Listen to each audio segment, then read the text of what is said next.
Nay? Nay! Nay, gising po! Nay? Please po, gumising kayo. Huwag niyo naman akong iwan ni Nay. Hindi ko kaya kapag nawala kayo sa akin. Nay! Nay, hindi ko kaya! Nay! Nurse! Nurse, tulong! Tulong ang nanay ko! Tuluyan na napahagulgol ng 18 anyos na dalagang si Emmy. Nangangkamay ng kanyang inang humahaplo sa kanyang pisngi, ay maramdaman niyang bumagsak. Ilang beses pa niya itong tinawag upang gisingin. Ngunit hindi na ito gumagalaw at humihinga. Sinuri rin niya ang pulso nito, ngunit hindi na rin pumipintig. Nang kumpirmahin ng mga doktor at nurse na nag-a-assist dito na wala na talaga ang kanyang ina, ay wala na siyang nagawa pa, kundi ang maglupasay at humagulgol sa gilid ng higaan ng kanyang ina. Simula nang maiburo ng bangkay ng ginang, ilang araw nang hindi makausap ng maayos si Emmy. Nakatulala lamang siya habang nakatanaw sa kabaong ng ina. Kaya naman ang kapitbahay nilang si Aling Berta at ang asawa nitong si Mang Paeng na lang ang tumutulong sa pag-asikaso sa mga nakikilamay. Pagkatapos naman ng 1 linggo, ay inilibing na rin ang ina ni Emmy. At dahil mag-isa na sa buhay, pinili na lang niyang lisanin ang kanilang inuupahang bahay. Lumuwas siya ng syudad upang doon maghanap ng mapapasukang trabaho. At inirekomenda siya ng pinapasukang ahensya sa isang 65 anyos na ginang na nagngangalang Dolores Tamayo. Sampaguita Street, Block 12, Lot 7. Dito na kaya yun? Wow! Ang laking bahay naman ito. Sana naman mabait ang magiging amo ko. Pinindot ni Emmy ang doorbell na nasa gilid ng gate at naghintay. Agad niya naman nakita ang pagbukas ng pinto ng bahay at lumabas doon ang isang matandang ginang. Nang buksan naman ito ang gate, doon niya mas natitigan ang mukha nito. Bakas pa rin ang kagandahan nito sa kabila ng edad. Kaya naman namangha rito ang dalaga. Magandang tanghali sa'yo. Maaari ko bang malaman kung sino ka? At anong sadya mo rito? Magandang tanghali po. Ako po si Emmy. Hinahanap ko po si Madam Dolores Tamayo. Nandyan po ba siya? Ako si Dolores, iha. So, ikaw pala yung kasambahay na ipinadala ng agency. Halika, pasok ka. At napakainit dyan sa labas. Wala ka pa namang dalang payong. Maraming salamat po. Inakay ng ginang si Emmy sa loob ng malaking bahay. Sige, maupo ka riyan sa sofa, iha. Salamat po. Gusto mo ba ng maiinom? Kape? Juice? Tubig? May tubig naman po ako rito, madam. Pero makikihingi na lang rin po ako. Konti na lang kasi eh. Madam talaga. Ma'am na lang. Para kasi ang maldita ko kapag madam ang tawag sa akin eh. Ang mabuti pa, tawagin mo na lang akong Ma'am D, iha. Pasensya na po kayo, Ma'am D. Oh, di ba? Mas bagets pakinggan. Oo nga po, bagay na bagay po sa inyo. Mukha pa naman kasi kayong bagets eh. Ang ganda niyo po. Tsaka pasensya na po kayo kung hindi ko inakalang kayo si Ma'am Dolores ha. Ang simple niyo lang po kasing manamit eh. Ay nako, maliit na bagay. Saka ganito talaga ako manamit, iha. Alam mo kasi, hindi naman talaga ako pinanganak na masagana ang pamumuhay. Kaya kahit ganito na ang estado ko sa buhay, hindi pa rin talaga nawawala ang nakagawian ko na. Nakahinga ng maluwag si Emmy nang makitang okay naman pala kasama ang matanda. Akala kasi niya, isa itong strikta at masungit na klase ng amo. Agad silang nagkapalagayan ng loob at talagang huling-huli ni Emmy ang kiliti ng matanda. Magaling naman kasi talagang makisama si Emmy, Kaya naman marami siyang naging kaibigan sa probinsya nila.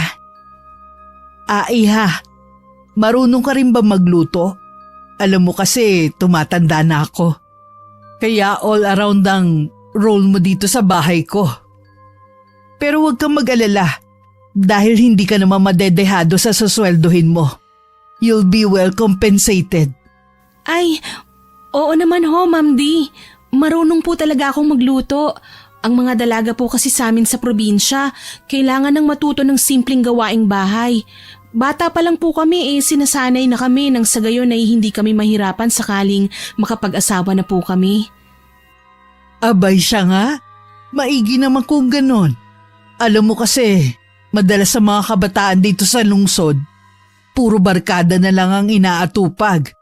O di kaya naman maghapong nakatunga nga lang sa cellphone o computer at nakababad sa mga social media accounts nila.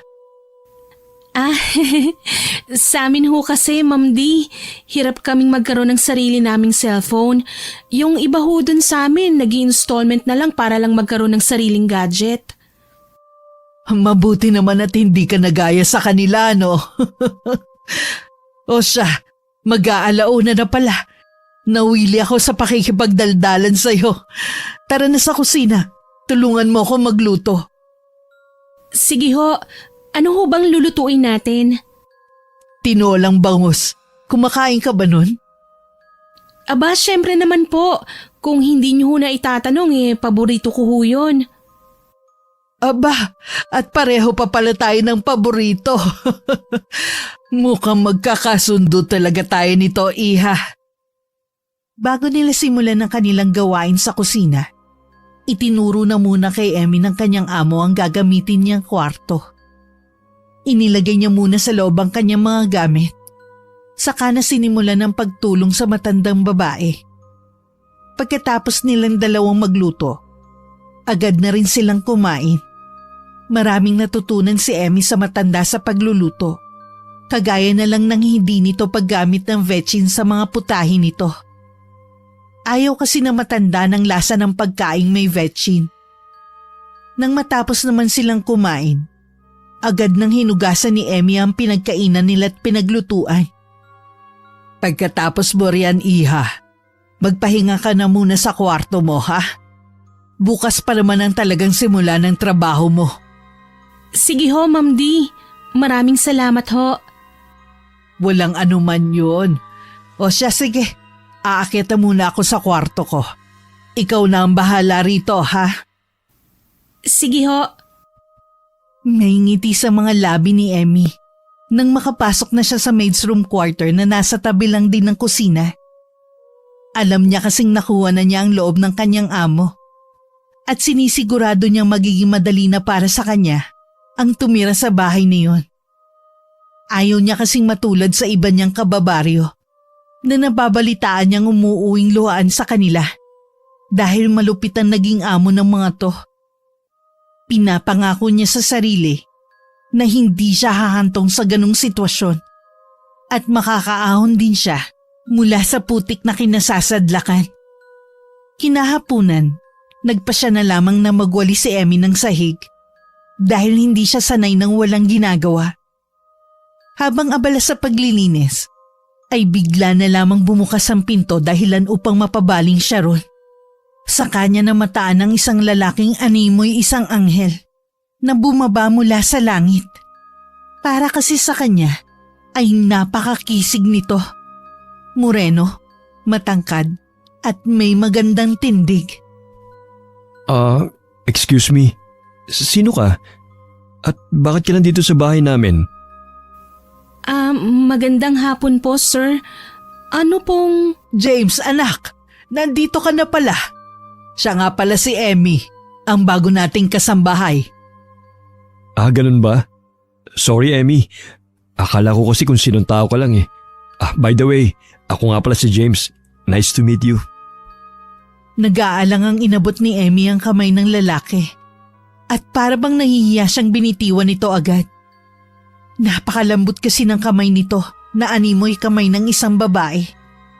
Taliwas sa kamay niyang batak na sa gawaing bahay, kaya magaspang na at maraming kalyo. Kiming na pangiti na lamang siya dahil sa paraan ng pagtitig sa kanya ng lalaki. Para kasing kinikilati siya nito sa pamamagitan ng mga titig na yun. Ang mabuti pa, iho, magbihis ka na muna at ipaghahanda kita ng merienda. Sige po, ma. May anak po pala kayo, Ma'am D. Akala ko po kasi kayo lang ang mag-isa dito sa bahay ninyo. Hindi ko nga pala nasabi sa'yo kanina. Nakasama ko pa rin dito ang bunso kong si James. Ang dalawa kong anak lang ang nakabukod sa amin. Dahil may sarili na silang mga pamilya. Ganun ho ba? Ang gwapo ho pala ng anak nyo, no? Abay, syempre. Kanino pa ba magmamana kundi sa akin? Siya nga pala. Nagmerienda ka na ba? Hindi pa po ako nagmimerienda, Ma'am D. Nakakahiya naman ho kasing magkusa na maghanap ng makakain sa kusina nyo nang hindi nyo sinasabi. Ay nako, bakit ka naman mahihiya? Libre ang pagkain dito, iha. Saka ano ba yung bit-bit mo? Nagwawalis ka? Ay, opo. Wala po kasi akong magawa eh. Ay naku naman talagang bata ka. Sinabi ko namang magpahinga ka na muna at galing ka sa biyahe. O siya sige, tapusin mo na yan at sumunod ka sa akin sa kusina para makakain ka na rin ng merienda. Sige ho, Ma'am D. Nalaman ni Emmy na isa palang teacher sa isang public elementary school ang anak ni Ma'am D na si James. Graduate din ito na may Latin honors nung koleyo. Kaya naman hindi mapigilan ni Emmy ang humanga palalo sa binata. Dumaan ang mga araw at naging magaan nga ang pagtatrabaho niya sa malaking bahay. Mababait talaga ang kanyang mga amo at hindi siya itinuring nila na iba sa kanila. Para na nga siyang tunay na kapamilya nila base sa trato ng mga to. Sir James, gising na po pala kayo. Sakto at nakapagluto na po ako ng agahan. Halina po kayo. Uy, sakto. Nagkikrave ako ng daing ngayon eh. May kamatis pa. Ginutom tuloy ako lalo. Sige, pakitawag na lang si mama sa kwarto niya para sabay-sabay na tayong kumain. Sige po.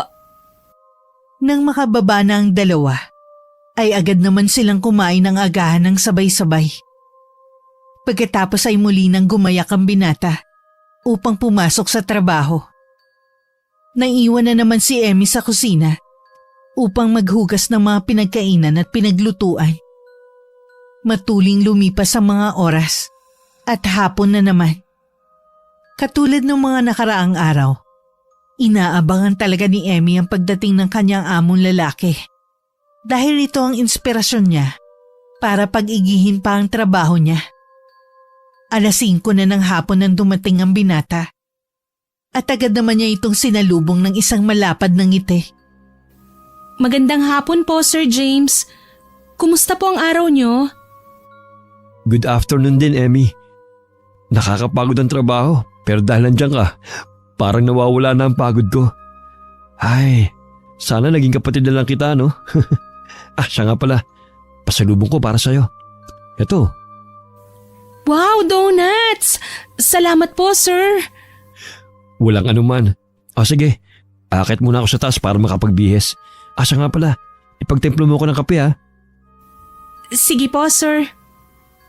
Ngunit agad na napalis ang malawak ng ngiti ng dalaga nang tuluyan nang mawala sa paningin niya ang lalaki.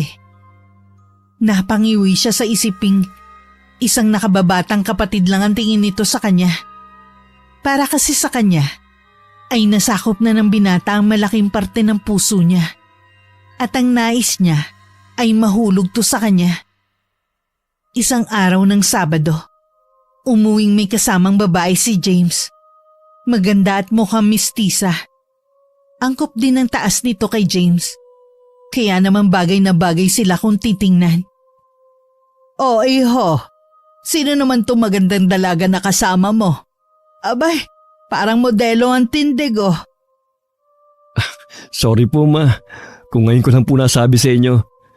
Last week lang din po niya ako kasi sinagot eh. Si Pia nga po pala, ma. Girlfriend ko. Girlfriend? Ay, Emmy, nandyan ka pala. Oo, girlfriend ko na si Pia. Pia, si Mama. Siya naman si Emmy. Kasambahay namin siya rito. Pero pamilya ng turing namin ni Mama sa kanya. Parang nakababatang kapatid ko na nga siya eh. Napakabait kasi. Hello po, tita. Nice to meet you po. Hi, Emmy. Hay, nako. Salamat naman at nakapagdala ka rin ng babae rito sa bahay.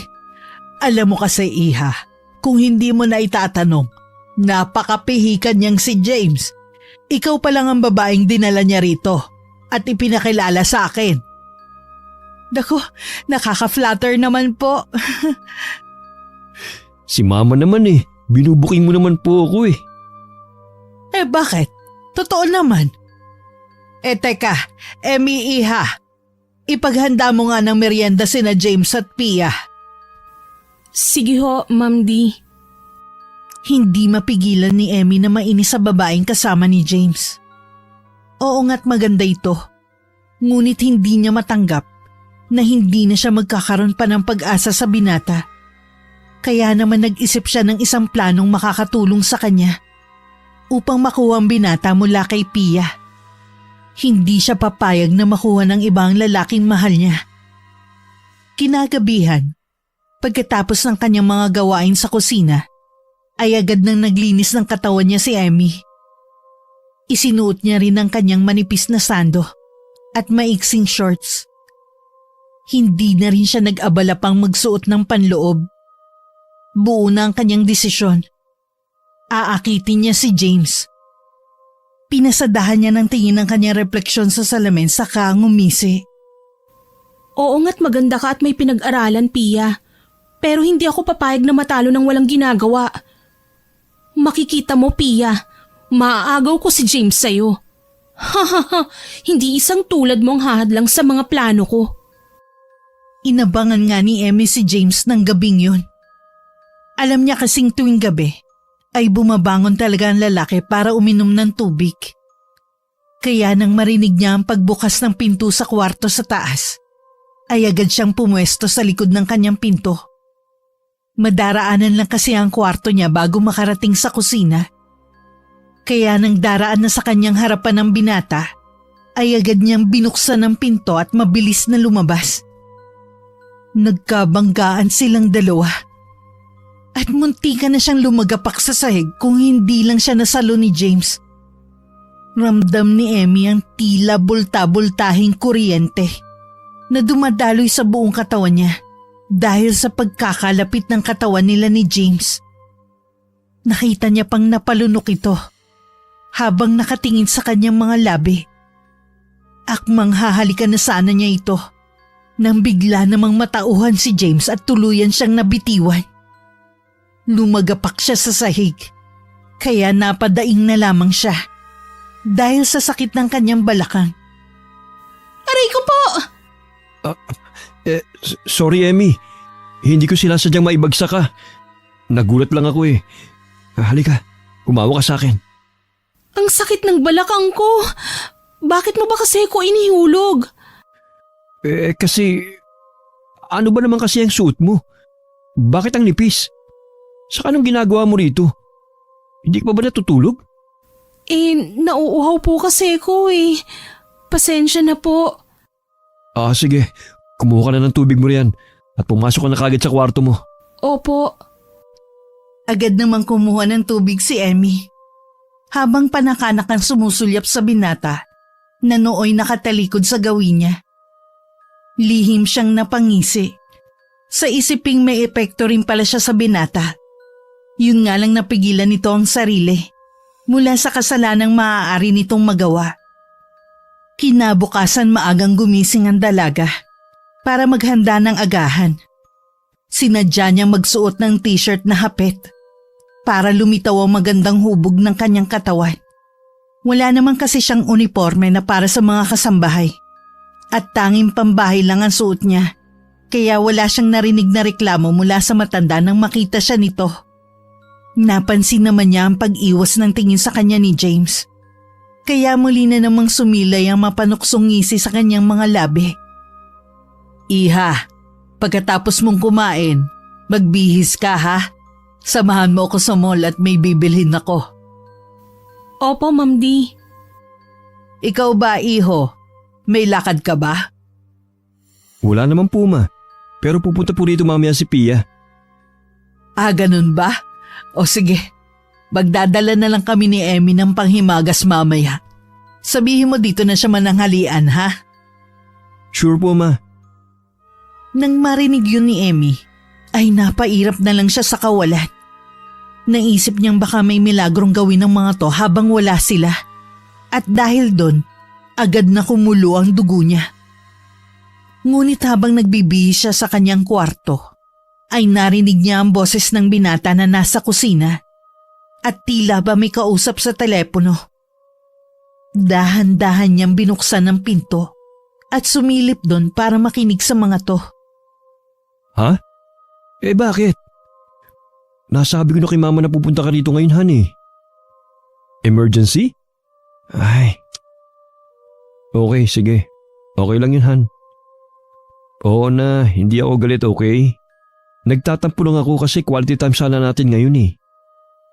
Sakto pa sana dahil wala si na mama mamaya. Solong-solo sana kita. Sige, sige. Mag-iingat ka ah. Ikumusta mo na ako na tito at tita. Okay, Han. I love you. Napangiwi siya sa narinig. Ngunit agad din yung napalitan ng isang mapanuksong ngisi. Nang may maisip siyang plano, nag-ipit siya ng bawang sa magkabila niyang kilikili para tumaas ang temperatura ng katawan niya. Maya-maya lang ay kumatok na si Ma'am D sa kanyang kwarto at tinawag siya. Agad naman siyang pumunta sa pinto at pinagbuksan ng matandang amo. Emmy, iha, nakapagbihis ka na ba? Tara na. Ma'am D, hindi ho yata ako makakasama sa inyo ngayon eh. Ha? Eh bakit naman? Teka lang, bakit namumula ka? At ang init mo rin? Nilalagnat ka yata. Ang totoo po niyan, kanina pa ho talaga masama ang pakiramdam ko. Pinipilit ko lang hong magtrabaho kasi kailangan. Hay Diyos ko, ano ka ba naman, Emmy? Bakit hindi mo naman agad sinabi? Hindi mo kailangan pilitin ang sarili mo magtrabaho kung hindi mo talaga kaya, lalo pat may sakit ka. Siya, sige, ako na lang ang aalis. Uminom ka na ba ng gamot? Hindi pa nga ho, Ma'am D. Teka, pahahatiran na lang kita rito kay James. Kailangan ko na kasi talagang umalis eh. At makikipagkita pa ako sa amiga ko na galing Singapore. Sige ho, Ma'am D. Ingat ho kayo. Ngiting tagumpay si Emmy nang makaalis na sa kanyang harapan ang among si Ma'am D. Agad naman siyang nagtungo sa kama at nahiga, saka nagtalukbong ng kumot. Hinintay niyang dumating si James at ilang sandali pa nga lang ay kumatok na ito sa pinto ng kanyang kwarto. May dala itong isang baso ng tubig at gamot. Bukas po yan. Emmy, sabi ni mama nilalagnat ka raw. Pati nga ako. Kanina pa po talaga masama ang pakiramdam ko, Sir James. Pinipilit ko lang talaga ang sarili kong magluto kanina. Ay, bakit kasi hindi ka kagad nagsasabi? Yan tuloy. Teka, inumin mo muna tong gamot. Kukuha lang ako ng pamunas para bumaba naman yung lagnat mo. Wag na po, sir. Ililigo ko na lang po ito. Hindi pwede, lalamagin ka. Sige na, huwag ka nang makulit. Sige po, sir. Lihim na nagbunyi si Emmy nang makitang gumana ang plano niya. Nang makabalik si James bitbit ang isang palangganitang tubig at malinis na bimpo, ay dahan-dahan siyang humugot ng malalalim na hininga. Agad naman nataranta si James. Saka siya dinaluhan pagkalapag dito ng mga bitbit sa lamesang katabi lang ng kama. Emmy, ano nangyayari sa'yo? Bakit parang hinihika ka? Sir, parang hindi po ako makahinga. Ano? Teka, tatawag ako ng ambulansya. Huwag na po, sir. Pakialis na lang po ang pagkakahuk nitong bra ko. Ha? Teka, hindi mo ba kaya? Hindi po, sir eh. Kanina pa po talaga kasi ako nanghihina. Ay, Osya. Tumalikod ka sa akin na maalis ko na. O yan. Okay na ba? Hindi na ba masikip sa pakiramdam? Opo, sir. Osya, umayos ka lang higa para mapunasan na kita. Dahil sa bagal magpunas ni James, ay hindi sinasadyang nakaidlip si Emmy. Nagising na lamang siya nang marinig na tila may kausap na naman sa telepono si James. Nagkunwari na naman siyang natutulog, lalo na nang makita niyang napalingon ng lalaki sa kanya. Bumaba na po ang lagnat niya. Opo, Ama. Hindi raw po matutuloy dito si Pia. May emergency sa kanila. Po? Gagabihin? Ay, o siya, sige. Opo, babantayan ko po si Emmy. Oo na po, Ma. Ingat po kayo sa pag-uwi mamaya, ah. Bye, Ma. Ay, Emmy? Tulog ka pa ba? Tulog pa nga. Alis lang muna ako saglit. May bibili lang ako sa convenience store. Nang makaalis ng bahay si James, ay saka siya lumabas para mag-half bath.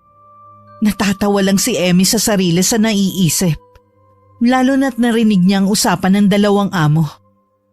Halos 30 minutos din ang itinagal ni James sa labas, at nang umuwi ito, ay sinakto talaga ni Emmy ang paglabas niya sa banyo.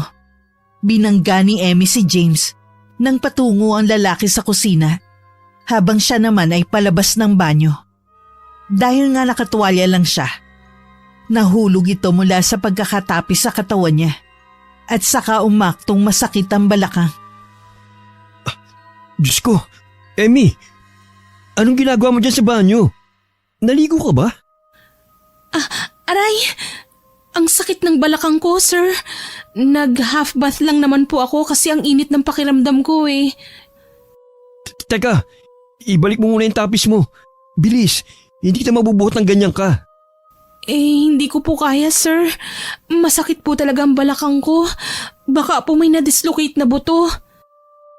Dahil nga ayaw ni James makita ang walang saplot na katawan ni Emmy, nakapikit niyang kinakapa ang tuwalya para ibigay sa dalaga.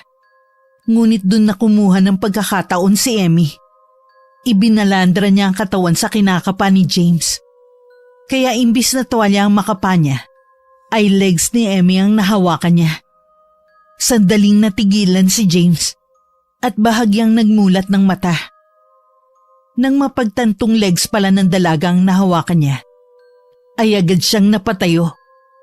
Ngunit agad na hinila ni Emmy ang kamay niya, dahilan para matumba siya padapa sa katawan ng dalaga.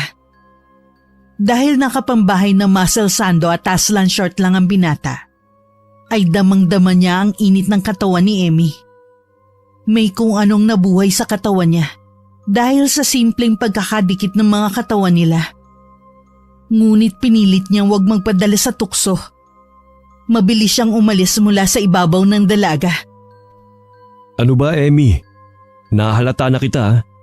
Inaakit mo ba ako? Hindi po, sir. Maniwala po kayo. Kung ganun, bakit mo ginagawa ang lahat ng ito? Pwede ba, Emmy? Tigilan mo na ako dahil may girlfriend na ako. Alamin mo ang lugar mo dahil katulong ka lang dito. Itinuring ka na nga namin kapamilya tapos ganito? Ito yung gaganti mo? Please naman. Pasensya na po kayo, sir. Hindi ko po sinasadya. Maniwala kayo. Okay, fine. Basta wag mo na itong ulitin, ha? Maliwanag? Opo, sir. Ingatan mo ang sarili mo, lalo na yung katawan mo. Buti na lang talaga, katulad ko ang naging amo mo. Dahil kung nagkataon napunta ka sa among hayok sa laman, sigurado akong unang araw mo pa lang, laspag ka na. Sorry po. Huwag ka sa akin mag-sorry. Mag-sorry ka sa sarili mo. Dahil parang hindi mo nire-respeto yung katawan mo eh. Hindi mo dapat hinahayaan makitain ng ibang tao. Lalo na ng ibang mga lalaki. Tahimik na lamang na napaluha si Emmy dahil sa mga sinabi ni James. Akala niya may epekto talaga siya sa lalaki. Dahil doon ay nakaisip siya ng matinding plano. Hindi siya papayag na babagsak lamang sa kamay ng Pia na yun ang lalaking nagugustuhan niya. Kinabukasan, Maaga siyang inutusan ni Ma'am D na mamalengke. Nang pauwi na siya at nag-aabang na ng masasakyan tricycle, ay may lumapit sa kanyang isang matandang lalaki. Nahinuha niya isang pulube. Ileg, pahingi naman ako kahit pambili lang ng tinapay. Magtatatlong araw na kasi akong hindi kumakain eh. Bakit ho ba kasi kayo nagpapalaboy-laboy? Ang mga anak niyo po nasaan? Wala akong anak dahil hindi naman ako nakapag-asawa. Hay, ang lungkot din ho pala ng buhay niyo. Oh, heto po. Pasensya na kayo at yan lang din po ang extra ko, Mang. Tilong, tawagin mo akong Mang Tilong, iha. Salamat dito ha. Napakabait mong bata. Hindi niyo po sure, Mang Tilong. Sige po, aalis na po ako. Haya na po ang tricycle eh. Sandali iha. Ito, kunin mo. Bote? Ano naman pong laman nito? Panghaplos po ba ito? Hindi iha. Pero batid kong malaking tulong yan sa'yo. Lalo na't alam kong gustong gusto mong makuha ang atensyon ng lalaking nagugustuhan mo. Ano naman hong magagawa nito? Tsaka paano niyo ho nalaman ang tungkol sa bagay na yun? Stalker ho ba kayo? Sabihin na lang nating marunong akong kumilatis ng mga tao. Malakas ang pakiramdam ko, iha. Kaya sige na, kunin mo na yan. Bilang ganti sa pagtulong mo sa akin. Ipatak mo yan sa inumin o pagkain may sabaw na ibibigay mo sa lalaki na gugustuhan mo. Mang Tilong, gayuma ho ba ito? Napatitig si Emmy sa bote. At nang mag-angat siya ng tingin, ay napakunot na lamang ang kanyang noo. Nang hindi na niya namataan ang matanda sa kanyang harapan. Gumapang ang kilabot sa kanyang katawan. Kaya naman agad na niyang sinilid ang bote sa kanyang maliit na sling bag. Pumara siya ng tricycle at saka nagpahatid sa bahay ng kanyang amo. Ngunit pagdating niya roon, nabungaran niya ang magnobyong sina James at Pia sa sala. Nagtatawanan habang nagkukwentuhan. Napangiwi na lamang siya. Saka dumiretso na sa kusina dala ang mga pinamili niya. At hindi na nag-abala pang batiin ang dalawa. Sa kanya naalala ang bagay na ibinigay sa kanya ni Mang Tilong. Gayuma nga kaya ito? Masubukan nga. Sumilay ang isang malawak na ngisi sa kanyang mga labi. Saka nagsimula ng magluto. Habang abala siya sa mga ginagawa, ay saka naman pumasok sa kusina si James. Napasulyap lang siya sa lalaki. Ngunit hindi niya ito inimik. Emmy? Pwede mo ba kaming ipagtimpla ng juice? Sige po, sir. Ihahatid ko na lang po sa inyo. Salamat. Saka pwede bang dalhan mo na rin kami ng makakain? May cake pa naman dyan sa fridge. Okay po. Nang makaalis ang lalaki, agad na siyang nagtimpla ng juice at naghanda na ng pagkain ng mga to. Ngunit bago niya dalhin ng mga yun sa sala, ay pinatakan niya muna ng likidong bigay ni Mang Tilong ang basong para kay James. Nakangisi niyang inihatid yun sa dalawa at mas lalo pang lumapad ang pagkakangisi niya nang magsimula na yung inumin ng binata. Salamat, Emmy. Sige na. Balikan mo na yung niluluto mo, baka masunog pa yon. Salamat, Emmy. Ang sarap nitong juice. Walang anuman po yun, Ma'am Pia. Sige po, babalik na po ako sa kusina. Oh, Emmy. Kanina ka pa ba nakauwi? Oo, Ma'am D. Nagluluto na nga po ako ng ulam para sa pananghalian. Abay, mabuti. Talaga maaasahan ka sa mga gawaing bahay. O dahil dyan, may ibibigay ako sa'yo. Ano ho ito, Ma'am D? Buksan mo. Nang makita ko kasi yan kahapon, ikaw kagad ang naisip ko, kaya binili ko na. Regalo na rin yan para sa isang masipag at mapagkakatiwalaang kasambahay na katulad mo. Nako, bibihira na talaga ang mga katulad mo sa panahon ngayon. Wow! Ang ganda naman ho ng dress na ito, Ma'am D. Naku, nag-abala pa ho kayo pero maraming salamat po rito ha. Walang anuman yun, Iha. Ay siya nga pala. Kumusta na ang pakiramdam mo? Maayos na ho, Ma'am D. Binigyan ho kasi ako ng gamot ni Sir James kagabi kagaya ng bilin niyo sa kanya. Salamat ho. Mabuti kung ganon. O sige, pupuntahan ko muna yung dalawa sa sala ha. Ikaw na ang bahala riyan. Oho, Ma'am D. Buong araw na nagmatsyag at nagbantay si Emmy sa magiging epekto ng likido sa binata. Ngunit sumapit na lang ang gabi ay tila wala naman siyang napapansin dito. Tuloy ay inis siyang nahiga sa kanyang kama ng gabing yun. At dahil sa pagod sa mga gawain buong araw, ay agad din naman siyang naigupo ng antok. Nang mga sumunod na araw, ay ipinagpatuloy pa rin niya ang paglalagay ng likido sa mga inumin na ibinibigay niya sa binata. At nang isang gabing itatapon na sana niya yun sa likod bahay, nakita naman siya ni James. Emmy? Anong ginagawa mo riyan? Gabi na. Nagpapahangin lang po ako, Sir James. Kayo po, hindi pa po ba kayo matutulog? Hindi pa. Naiinis kasi ako eh. Kailangan kong uminom. Nag-aaway kasi kami ni Pia. Po? Bakit naman po? Parang biglaan naman yata. Nung nakaraan lang ang sweet-sweet niyo pa pong dalawa. Yun na nga eh. Hindi ko rin maintindihan ang sarili ko. Parang nawawalan na ako ng gana sa kanya. Ha? Paanong nawawalan po ng gana? Hindi ko maipaliwanag eh. Pero naiinis kasi ako sa sobrang niyang pagiging klingi at selosa.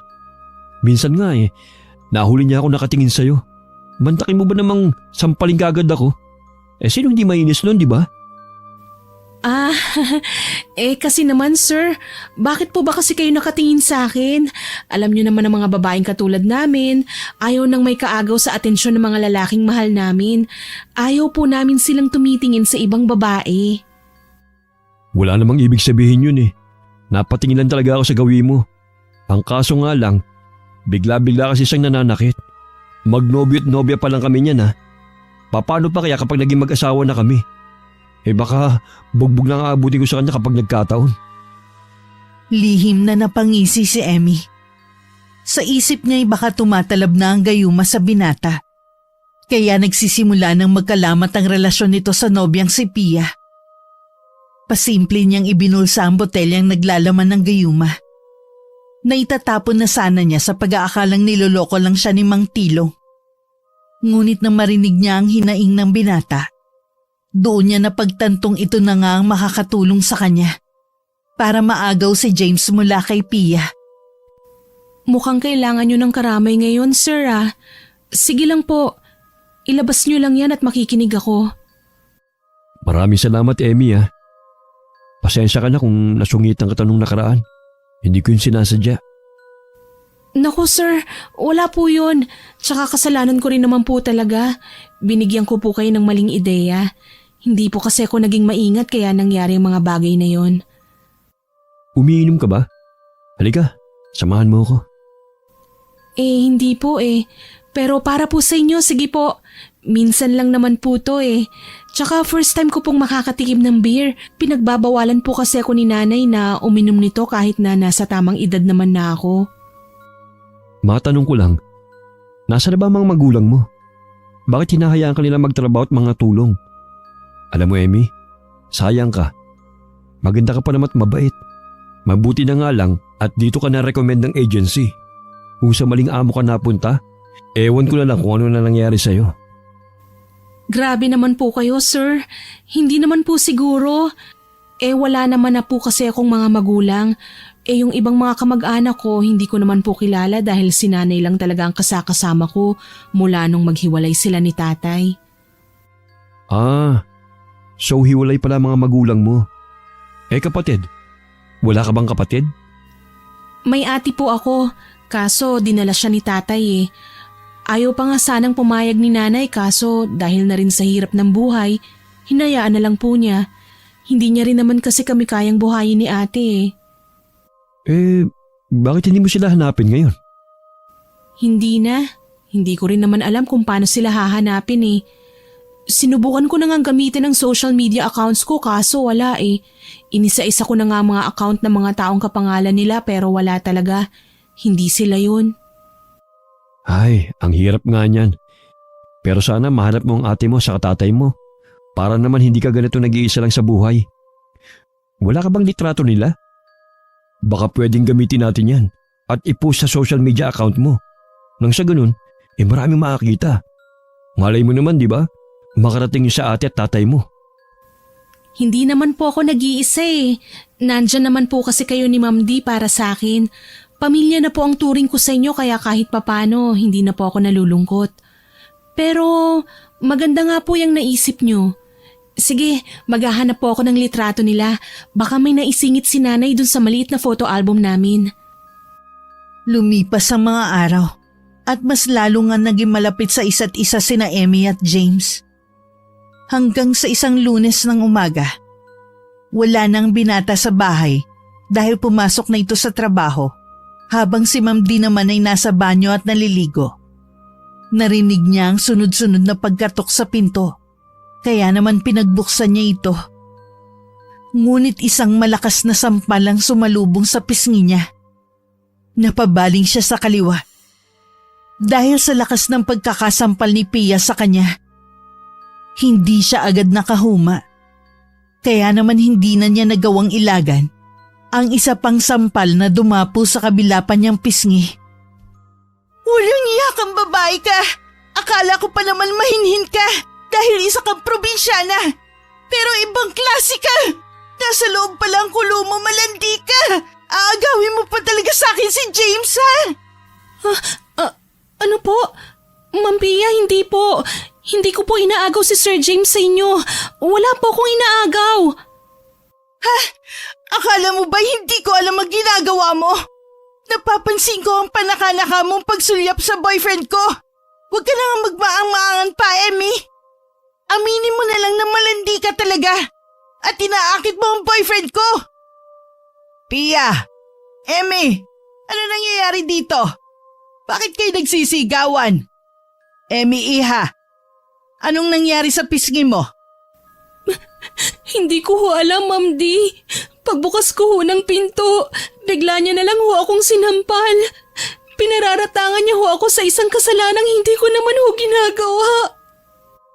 Aba, at napakagaling mo rin palang artista, no? Pa-victim ka.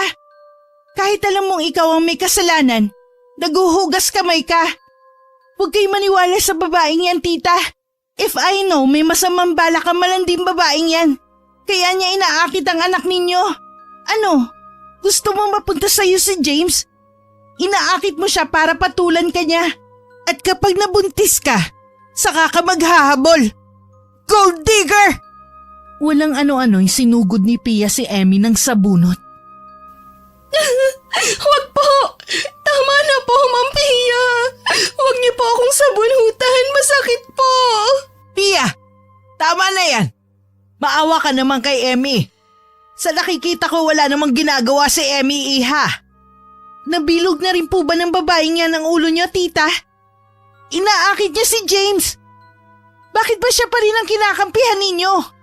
Hindi ko kinakampihan si Emmy, iha. Hinuhusgan ko lang kung ano ang nakikita ko. Pero sige, hayaan mo't kakausapin ko si James mamaya pag uwi niya. Sa ngayon umuwi ka na muna. Magpalamig ka ng ulo. At bukas ka na lang ulit bumalik dito para makapag-usap tayo. Isang matalim na tingin ang ipinukol ni Pia kay Emmy bago ito tuluyang umalis. Hinagod naman ni Ma'am D ang likod ni Emmy para patahanin ito mula sa pag-iyak. Nang medyo kumalma na siya, ay sinabihan siya na matanda na magpahinga na muna sa kanyang kwarto at mamaya na ituloy ang mga ginagawa. Sinabihan din siya nito na lapatan ng cold compress ang pisngi nitong namamaga dahil sa pagsampal ni Pia. Nang hapon ding yun, pagdating ni James mula sa trabaho, ay agad ditong pinagbihis ni Ma'am D sa kaniyayang magmerienda. At habang nagmimerienda, saka binuksan na matanda ang topic tungkol sa nangyayari sa relasyon nila James at Pia. Si Emmy naman, nasa kusina lang at nakikinig sa usapan ng mag-ina. Tapatin mo nga ako, anak. Ano bang nangyayari sa inyo ni Pia? Po? Bakit yun naman po naitanong, ma? Maayos po kaming dalawa. Nagsasabi ka nga ba ng totoo? Ma naman, ano po bang akala niyo sa akin? Si Pia po ang gumagawa ng ikasisira namin dalawa. Bakit? Ano bang ginagawa niya sa'yo, iho, na hindi mo nagugustuhan?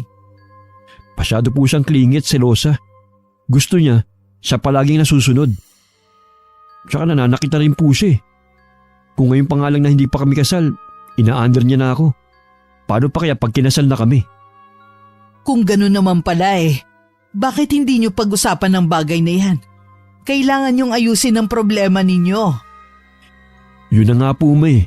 Kinakausap po naman po siya pero lagi niyang pinaiira ng galit niya. At saka hindi siya nakikinig sa mga hinaing ko eh. So anong gagawin mo? Ipagpapatuloy mo pa rin ba ang relasyon yung dalawa? Ayoko na po, ma. Nagsasawa na po ako sa ugali niya eh. Alam niyo, mas mabuti pa nga si Emmy. Naiintindihan niya ako. Mas mabait pa si Emmy kaysa sa kanya. Siya ito may pinag-aralan at mas matanda kay Emmy. Pero kung umasta siya, para siyang batang paslit na kailangang ibigay ang lahat ng gusto niya. Binabanggit mo rin ba ang pangalan ni Emmy kapag magkasama kayo ng nobya mo? May isang beses na naipagkumpara ko silang dalawa. Kaya mas lalo po siya nagalit.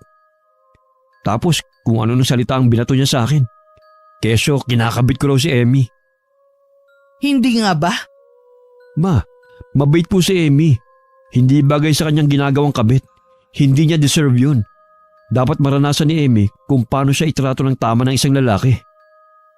Hindi na namalaya ni Emmy na naluluha na pala siya. Dahil sa mga naririnig mula sa binata. Ni hindi na nga niya alam kung epekto pa ba yun ng gayuma. Dahil parang natural lang ang reaksyon ng lalaki. Habang kausap ang ina nito. Taliwas sa inaasahan niya magiging epekto ng gayuma. Na parang mauulol sa kanya ang lalaki. At halos hindi na malaman ng tama at mali. Kinabukasan, maaga siyang nagising para magluto ng agahan nila.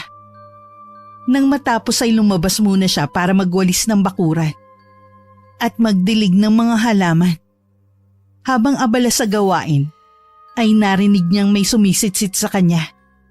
Nagpalingalinga siya sa paligid at doon niya nakita sa labas ng bakod ang matandang pulubi na si Mang Tilo. Sinesenyasan siya nito na lumapit. Mang Tilong? Ano hong ginagawa niyo rito? Napadaan lang ako, iha. Dito ko pala nagtatrabaho. Oh, O ano? Gumana ba yung ibinigay kong gayuma? sabi ko na nga ba gayuma yun eh. Pero opo, tumatalab nga ho. Teka, ano yung nasa piski mo, iha? Pasa ba yan? Namabaga ang mukha mo. Ito ho ba? Sinampal lang naman ho ako ng magaling na nobya ni Sir James. Ay, hindi mo dapat hinahaya masaktan ka ng iba. Paano yan? Anong gusto mong mangyari? Gusto ko nga hong hiwalayan na talaga ni Sir James si Pia eh. Pero paano hong mangyayari yun? Ayaw bumitaw ng malditang babaeng yun. Gusto mo bang mawala na siya ng tuluyan sa landas mo? Ho? Paano naman hong mangyayari yun? Huwag niyo hong sabihing... Hindi, mali ka nang iniisip mo.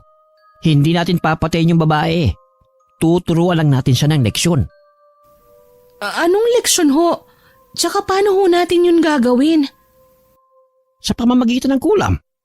Ho? Kulam? Gumapang ang kilabot sa buong katawan ni Emmy nang marinig ang sinabi ng matanda. Lalo na nang sumilay ang isang nakakalokong ngisi sa mga labi nito. Idagdag pa ang paglitaw ng maiitim nitong mga ngipin na animoy kumain ng tinta. Ano na, iha? Huwag ka na mag-isip pa. Libre ang pagtulong kong ito sa'yo kaya tanggapin mo ng inaalok ko. Ikaw rin. Nasa huli ang pagsisisi. Sige ho, ano hong kailangan kong gawin? Kailangan mo lang akong ikuha ng ilang hibla ng buhok mula sa kanya. Yun lang ho? Wala na ho kayong ibang kailangan? Oo, Iha. Yun lang. O paano? Babalikan na lang kita rito para kunin ang kailangan ko. Nang sa gayon, ay maituloy na natin ang pagtuturo ng leksyon sa babaeng karibal mo na nagpapasakit sa'yo. Maya-maya'y narinig na lang ni Emmy ang pagtawag sa kanya ng amo niyang babae. Emmy! Ihahali ka na! Kumain na tayo! Oho, Ma'am Di. Mang Tilo? Mang Tilong? Hala, nawala na naman siya. Ibang klase. Uugod-ugod na pero ang bilis pa ring maglakad. Hay, ewan. Makapasok na nga lang sa bahay. Gutom lang siguro to.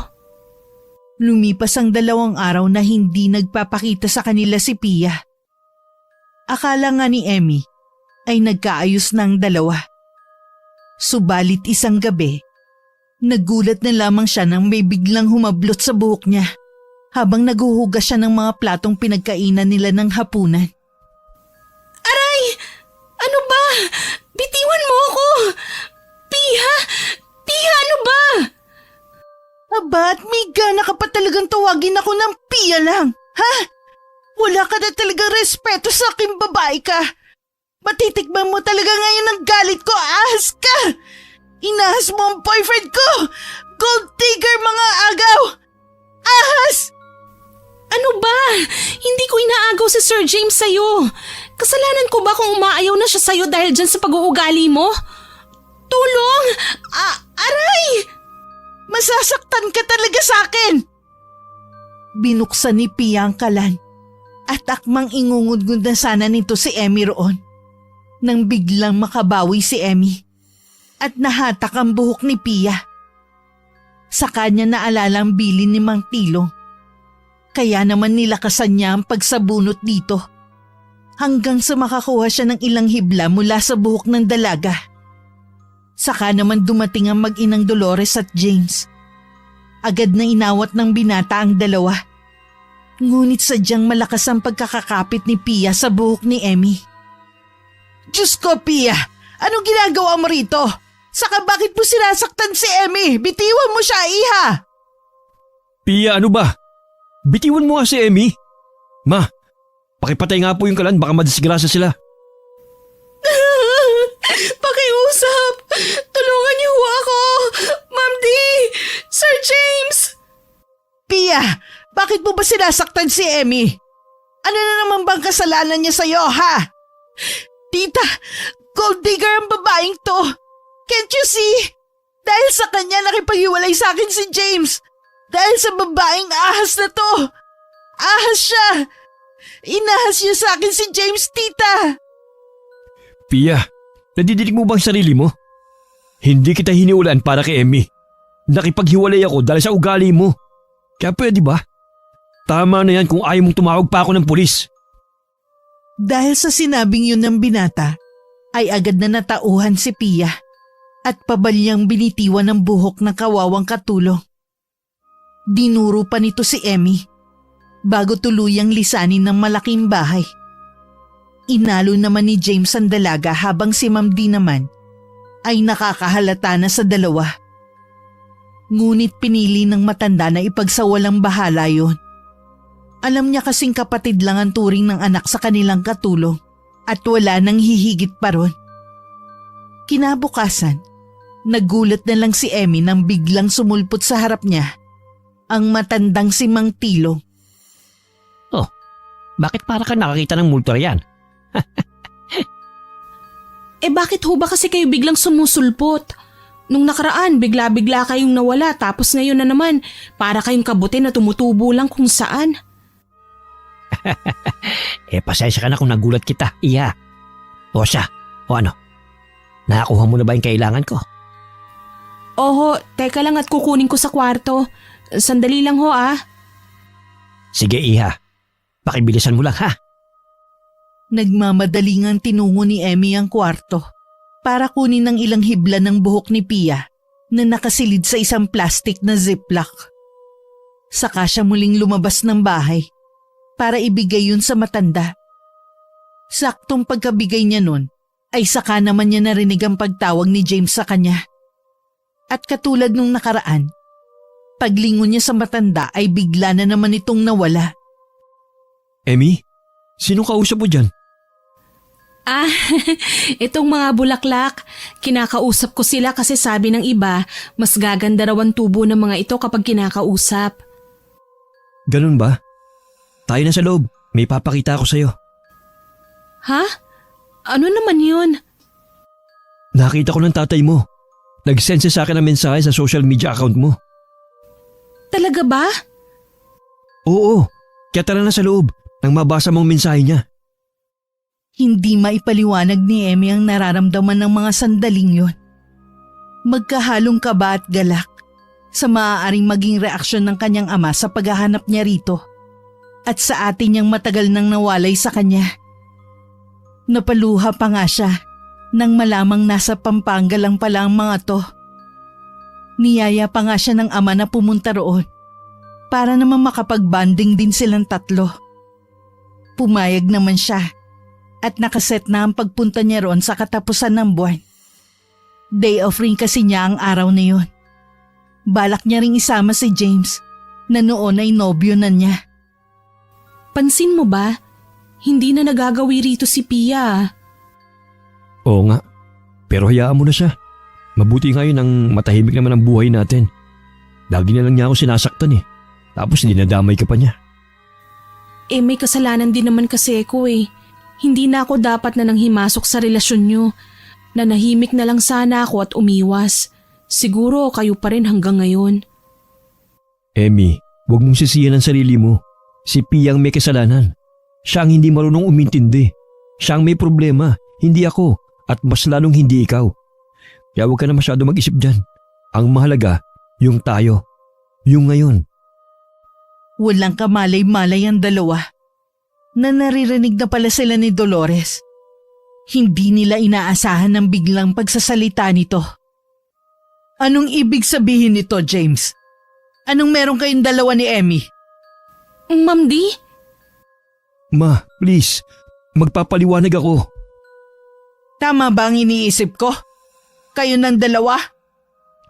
Ma, Sagutin niyo ako ng maayos. Kayo na bang dalawa? Opo, Ma'am Di. Sorry po. Kailan pa? mag-iisang linggo na po, Ma. Diyos ko! Bakit? Bakit ninyo nagawa to sa akin? Bakit kayo naglihim sa akin? Emmy, ipinagtanggol kita kasi iniisip kong mali ang binibintang sa'yo ni Pia.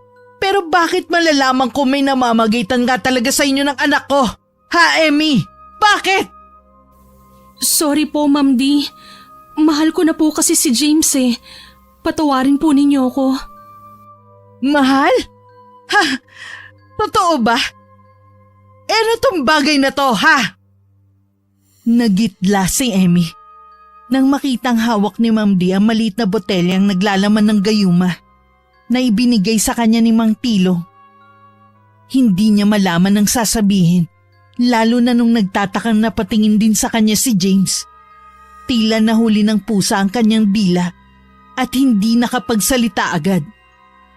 Ano, Emmy? Ililihim mo pa rin ba ang tungkol dito? Akala mo ba hindi kita nakita nung nakaraang araw? Nakita kong pinatakan mo ng likidong laman nito ang inuming ibibigay mo sa anak ko. Ginagayuma mo ba siya? Ha? Sumagot ka! Ma, tama na. Huwag nga po kayo mamintang. Tsaka, hindi po ako ginagayuma ni Emmy. Mahal ko po talaga siya, Ma. Kaya hayaan niyo na lang po kami. Ilang araw nang hindi iniimik ni Ma'am Di si Emmy. Para ba siyang hangin kung ituring ng matanda? Nagalit kasi talaga ito sa dalaga dahil pinagkatiwalaan siya nito. Ngunit hindi nito inaasahang magagawa yun ng dalaga kay James. Kaya naman nang makapasok na si James sa trabaho, ay agad na tinungo ng ginang ang kwarto ni Emmy. Nagulat naman ng dalaga sa bigla nitong pagpasok at napahalukip-kip. Mag-impake ka na, iha. Hindi na kita kailangan dito. Hindi ko kailangan ng isang ahas sa pamamahay ko. Baka mamaya Ako pa ang matuklaw at mapahamak. Heto na ang sweldo mo para sa buwang ito. Nariyan na rin ang separation pay mo. Hindi ba't nahanap nyo na ang tatay at kapatid mo? Puntahan mo na sila at dun ka na tumira. Wag ka na ulit babalik sa bahay na to. Nagkakaintindihan ba tayo? Opo, Ma'am D. Mabuti. Bilisan mo na riyan. Ayoko magpangabot pa kayo ng anak ko. Dahil alam kong hindi papayag na umalis ka. Hala sige, kilos na. Opo. Mabigat man sa kalooban, ay nag-impake na nga si Emmy ng mga damit niya. Habang isinisilid niya ang mga gamit sa isang travel bag, ay patuloy sa pagraragasa ang kanyang mga luha. Ngunit sa kabila nun, ay umusbong ang galit sa puso niya para sa matanda. Kaya naman bago siya tuluyang umalis, ay nag-iwan siya ng sulat para kay James na nagsasabing uuwi na siya sa Pampanga. Iniwan niya yun sa loob ng tukador sa pag-asang makikita yun ng binata. Saka naman siya pumuslit sa banyo na ginagamit ng matanda. Naroon kasi ang suklay na ginagamit ito bago maligo. Kumuha siya ron ng ilang hibla sa pagbabaka sakaling makikita niya si Mang Tilong. Humanda ka sa aking matanda ka. Hindi ka na sana nangilam pa sa amin ni James kaso isa ka ring hadlang. Kaya ipinapangako ko sa yung pagsisisihan mo tong ginawa mo sa akin, Dolores. Magsisisi ka! Agad na sinilid ni Emmy ang ilang hibla ng buhok sa isang plastic na ziplock. Pagkatapos pinasok na niya yun sa bitbit na sling bag, mabilis siyang bumaba mula sa ikalawang palapag ng bahay at saka kinuha na ang mga gamit niya. Sa huling pagkakataon ay tinanaw niya ang kabuuan ng bahay na tinuring na rin niya na sariling tahanan. Pinahid niya ang bumagsak na mga butil ng luha sa kanyang mga pisngi. Saka nagsimula ng lumakad palayo. At bago pa man siya makatawid sa kabilang kalsada, ay naramdaman niya ang isang kamay na humawak sa kanyang braso. Mang Tilong? Ako nga, iha. Mang Tilong! Oh, bakit ka naiiyak? Pinalayas na ho ako ni Ma'am D sa bahay nila eh. Halata nga eh. Eh, ayan no. At nag-alas sa balutan ka na. Nahuli ka, no? Alam na alam niyo ho talaga ang mga ganap sa buhay ko, no? Hindi naman masyado. Pero gusto mo ba parusahan din natin yung amo mong walang puso? Sakto ho, Mang Tilong. May dala ho ako ritong ilang hibla ng buhok ni Ma'am D. Kayo na ho ang bahala sa kanya. Magaling. O siya, lumarga ka na at haya na ang jeep. Mag-iingat ka sa biyahe, ha? Ilang oras din ang tinagal ng biyahe ni Emmy bago makarating sa probinsya ng kanyang ama. Hinanap niya ang address na ibinigay nito at nagpahatid sa tricycle na striker sa terminal ng bus. Ibinaba siya ng driver sa labas ng bakuran ng isang may kalakihang sementadong bahay. Halatang asensado na ang may-ari nito. Tao po! Tao po! Tay? Si Emmy po ito. Tao po. Emmy? Iha, ikaw na ba yan? Tay? Tay, ako nga po ito. Si Emmy. Diyos ko, ang laki-laki mo na. Payakap nga ako. Ang tagal kong hinintay na muling makita ang bunso ko. Ay, miss na kita, Emmy. Anak ko. Miss na rin po kita, Tay. Kumusta ka na? Ang nanay mo? Wala na po si nanay eh. Nagkasakit kasi siya at hindi na kinaya ng katawan niya. Wala nang nanay mo? Teka sandali. Halika muna dito sa loob. Maupo ka muna. Salamat po. Gusto mo ba na maiinom? Pabibilhan kita ng soft drinks. Ay, wag na po. Tubig na lang po. Siya nga pala, Tay. Si ate po. Pansin ni Emmy ang pagbabago ng reaksyon ng kanyang ama. Biglang bumagsak ang mga balikat nito. Saka umupo sa bangkong katabi ng inuupuan niya. Napabuntong hininga pa nga ang tatay niya bago muling tumingin sa kanya. Nasa loob ng kwarto ang ate mo. Simula nang umuwi siya rito, hindi ko na siya makausap na maayos eh. Gusto mo ba siya makita? Opo, miss na miss ko na po siya eh. Halika, dun tayo. Niyakag si Emmy ng kanyang ama sa isang dulong silid na pagmamayari ng kanyang ate. Nang buksan ng tatay niya ang pinto, ay tumambad sa kanyang isang madilim na kwarto. Nang masanay na ang kanyang paningin sa dilim, ay sa kanya nakita ang isang babaeng nakahiga sa kama at nakatalikod sa gawin nila. Tumulo ang mga luha ni Emmy dahil sa wakas, muli na niyang makikita at makakasama ang kanyang pinakamamahal na kapatid. Ate? Sofia, nandito na ang kapatid mo. Si Emily, nandito siya. Kumunot ang noo ni Emmy nang tila parang pamilyar sa kanya ang boses ng kanyang ate. Binuksan niya ang ilaw ng kwarto, kaya naman dagling na pabangon ng babae. At dun na lubusan nakita ni Emmy ang itsura ng kanyang ate. Tila ba naaagnas ang kaliwang pisngi nito at nalalagas na ang buhok sa bahaging yon ng kanyang ulo. Napatakip ng bibig si Emmy dahil sa nakaririmarim na itsura nito. Napansin niya rin ang umbok sa tiyan ng ate niya. "Patayin niyo ang ilaw! Patayin niyo!" Pia? Emily, Tay, si Pia? Siya ang ate ko? Diyos ko, bakit hindi ko kagad napansin? Emmy anak, alam ko nasaktan ka ng ate Pia mo. Pero maaari bang bawiin mo ang ginawa mo sa ate mo? Po, tay, hayaan niyo na. ano pong ibig niyong sabihin, Tay? Isa akong manggagamot anak. At alam ko may kumukulam sa ate Pia mo. Kaya nga inimbitahan kita rito nang makausap kita ng personal.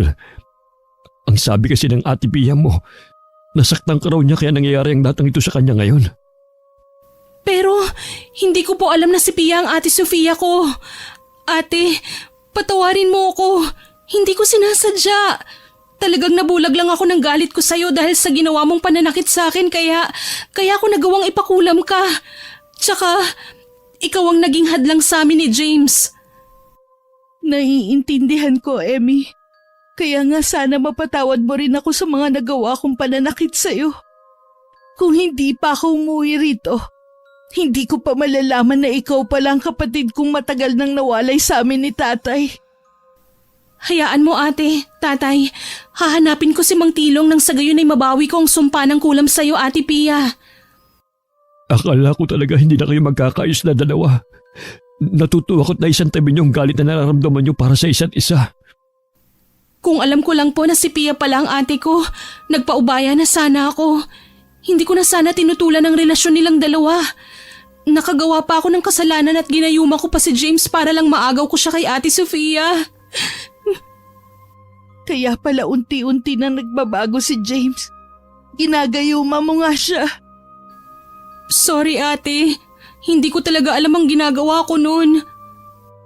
Wala na tayong magagawa. Nangyari na ang nangyari. Sana lang maitama mo ang mga nagawa mo, Emmy.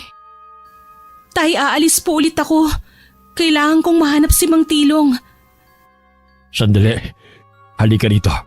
May ibibigay ako sa'yo. Ano po yan, Tay? Ipainom mo ito kay James. Kukontrahin ng likidong ito ang gayumang ipinainom mo sa kanya.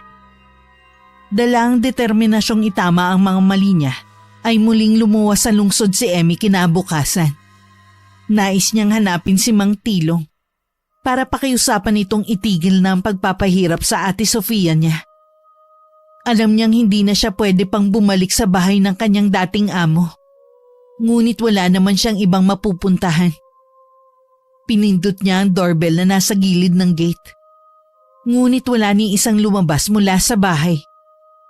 Nakailang pindot pa siya rito, ngunit mukhang walang tao sa bahay. Aalis na sana siya, Nang makita ang isang pamilyar na sasakyan na paparating, huminto ito sa harapan niya. At mula sa driver's seat, lumabas si James. Mugto ang mga mata nito at nangangalumata rin. James, anong nangyari sa'yo? Bakit ganyan ang itsura mo? Si Mama, may nangyayari sa kanya kaya dinala ko siya sa ospital. May kung anong tumutubo sa mukha niya, Emmy. Parang mga katikati tapos nagnanaknak. Ha? Paano nangyari yun? Wala ba siyang nakain na kung ano? Baka may mga insektong kumagat sa mukha niya. Hindi ko nga rin alam kung paano nangyari ng isang gabi lang eh. Saka walang allergy si Mama. Maayos naman siya kahapon ng umaga eh. Tapos pag uwi ko galing trabaho, sumama na ang pakiramdam niya tapos kinagabihan. Nagsisisigaw siya dahil nag-iinit daw ang buong mukha niya. Ano? Hindi kaya yun ang sinasabi ni Mang Tilong na pagpaparusa kay Ma'am D? Malakas ang kutob ni Emmy. Nakulam ang dahilan ng nangyayaring yun kay Ma'am D. Alam niyang siya ang may pakananon. At ginusto niya yun para makaganti sa matanda. Pero sa nakikita niyang itsura ngayon ni James, nahabag siya rito. At para bang dagli siyang nakaramdam ng pagsisisi.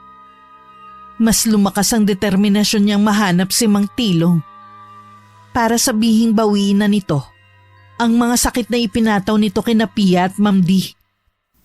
Kamusta na ngayon ang lagay ni Ma'am D? Sa ngayon, nawala na ang sakit na nararamdaman niya. Natulog siya kaya mabilis akong umuwi para maligo at dalhan siya ng mga damit at pagkain. Ah, ganun ba? Oo. Pero teka nga, saan ka ba nang galing? Bakit wala ka rito kahapon pa? Hindi ka rin dito natulog. May iba ka bang inuuwian? Bakit? Nagsiselos ka ba? Ha? Ibang klase ka rin, no? Ang lakas ang loobong tanongin ako niyan, ha? Biro lang naman po, sir. Saan ka nga galing? Nakipag-meet up ka ba? Or one night stand? Hala siya, grabe ka naman sa akin, sir. Hindi po, no. Umuwi po kasi ako sa Pampanga. Pampanga? Doon sa tatay mo? Oo. Nang ikaw lang mag-isa? Emmy naman. Akala ko ba nagkasundo tayong sabay tayong pupunta ron? Pasensya na po. Hindi na ako nakapaghintay eh. Halika na muna sa loob at mainit na ang sikat ng araw. Ipaghahanda kita ng inumin. Naluluhang ipinagtimpla ni Emmy si James ng paborito nitong pineapple juice. Sa kanya inihalo roon ang likidong gawa ng kanyang amang albularyo na si Mang Lando. Alam niya kasing sa oras na mawala na ang bisa ng gayuma sa sistema ng lalaki, ay babalik na ito sa dati nitong ugali. Hindi na siya nito makikita bilang isang babaeng karapat dapat mahalin. Sa halip baka kamuhian pa siya nito. Ngunit buo na ang pasya niya na itama ang kanyang mga maling nagawa para makauwi na siya sa pamilya niya at mamuhay ng tahimik. Nang lagukin na ni James ang inuming hinanda niya, ay napakunot ang noon nito nang muling mapatingin sa kanya at para bang nagtataka. Emmy? Ano po yun, Sir James? Wala. Ang sarap nitong juice na tinimpla mo. Sandali, nasa si Mama? Nasa ospital po. Ha? Nasa ospital? Bakit? Anong gagawin niya ron? Nakalimutan niyo na po ba? Dinala niyo po siya ron kagabi dahil may tumutubong kung ano sa mukha niya. Umuwi lang po kayo rito para makaligo at kumuha na rin ng mga damit niya at pagkain. Oo nga. Naalala ko na. Ay, ano ba tong nangyayari sa akin? Sige, maliligo na muna ako. Salamat sa Diyos, Emmy, ha? Lumipas na ang ilang araw, ngunit wala pa rin Mang Tilong na nagpapakita kay Emmy.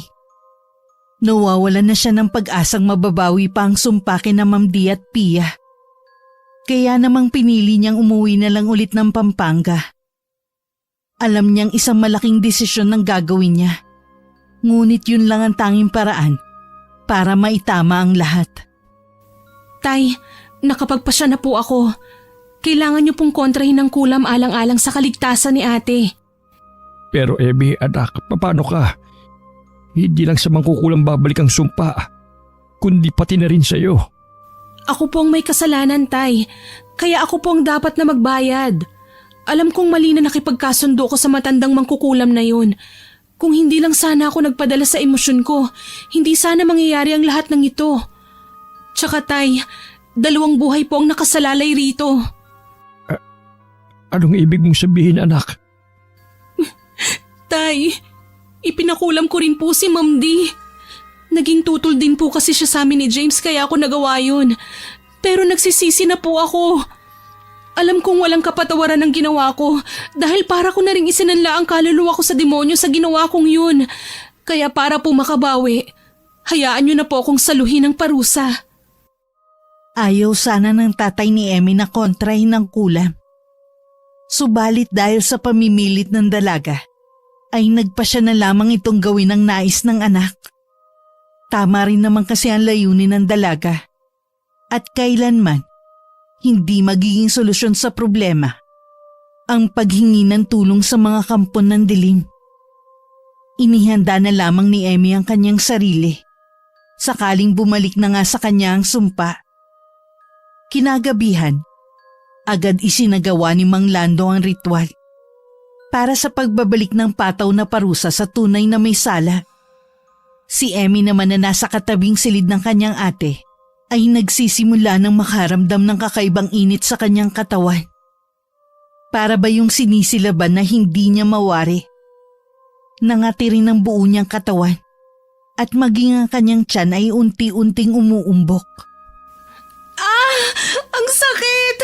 Tay! Ang init po! Ah! Para akong nasasunog! Tay! Ngunit isang nakakatakot at nakakasindak na pagtawa lamang ng isang lalaki na tila galing pa sa ilalim ng lupa ang naririnig niya sa bawat sulok ng kwarto. Umaalingaw-ngaw ito na para bang naaaliwang kung sino mang nakamasid sa kanya sa nararamdaman niyang paghihirap. Basang-basa na ng pawis ang buong katawan ni Emmy na para bang binuhusan ng maraming tubig sa kanyang higaan. Wala ring humpay ang pag-iyak at pagdaing ng dalaga habang humihingi ng tulong. Ilang sandali pa, tumigil na ang pagpapahirap sa kanya. Ngunit ramdam niya ang tila pagkaagnas ng mukha niya. May nakaparin siyang mga bukol sa kanyang katawan. At nang akmang tatayo sana siya, hindi niya maigalaw ang kanyang mga paa. Saka naman pumasok sina Pia at Mang Lando na parehong nag-aalala. Emmy! Diyos ko! Emmy! Ate, patawarin mo ako sa mga nagawa ko sa'yo. Kung mahal mo talaga si Sir James, maaari mo na siyang balikan. Wala nang bisa ng gayuma, kaya malaya na kayong ituloy ang naudlot niyong relasyon dahil sa akin. Hayaan mo, anak. Gagawa si tatay ng paraan para mawala ang sumpa ng kulam sa'yo. Talagang mali ka lang ng taong hininga ng tulong. Kasalanan ko naman po ito eh. Kung hindi sana ako nagpadalos-dalos ng desisyon, hindi sana ako hahantong sa pagpapakulam kina ate. Pero nagawa ko na po. Hindi pa huli ang lahat, Emmy. At masaya ako dahil marunong kang umamin sa nagawa mong kasalanan. Hindi nagkamali si nanay sa pagpapalaki sa'yo. Ang matandang mangkukulam na yun ang dapat nasisihin dito. Ginamit niya ang pinagdaraanan ni Emmy para mapilitan itong gumawa ng masama. Nilinlang niya ang kapatid mo, Pia. Tay, gagaling pa po ba ako? Gagawin ni tatay ang lahat, ha? Pagagalingin kita, anak. Kinabukasan, isang hindi inaasahang bisita ang dumating sa kanilang tahanan. Tahimik na nagkakape ang tatlo sa may sala nang biglang may kumatok sa pinto. Nagulat pa ang dalawang dalaga nang pagbuksan ni Mang Lando sina James at ang ina nito. Magandang araw po. Ako po si James, yung nakachat niyo po nung nakaraan.